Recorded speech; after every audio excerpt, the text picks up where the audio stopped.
Is your Samsung battery dropping like a rock after the new update? You are not alone. Let's fix this battery drain right now. Welcome back to Tech Fact for You. Today, I'm going to show you 5 proven step-by-step fixes to stop that annoying battery and get your phone running like a champ again. Let's not waste any time. Let's dive right in. First up, we need to clear out corrupted files from the update. Go to your settings, scroll down to Apps, and search for One UI Home. Let's not use.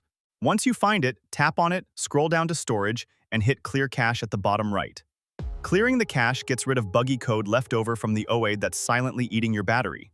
Fix number 2 is a big one. Go back to Settings, tap Connections, and go down to More Connection Settings. See that nearby device scanning option?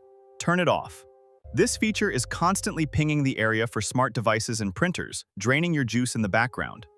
Quick warning though, keep this on if you actively use a Samsung Galaxy Watch. Fix number 3 keeps your phone optimized automatically. Head over to Settings, scroll down to Device Care, and tap Auto Optimization. You want to turn on Restart on Schedule. I recommend setting it for Monday, Wednesday, and Friday, right in the middle of the night while you're asleep. Every time your phone restarts, it flushes the memory. This next one involves a secret Samsung app most people don't know about. Open the Galaxy Store, not the Google Play Store, and search for Good Guardians. It flushes the memory. Download it, and once you're inside, install the Galaxy App Booster module.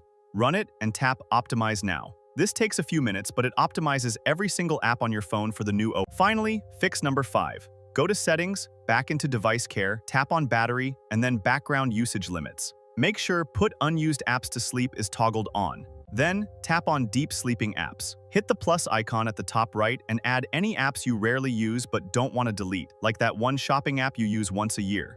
Do these 5 steps and give your phone a couple of days to adjust. You should see a massive improvement in your battery life. If this tips, let me know in the comments with your battery life improve.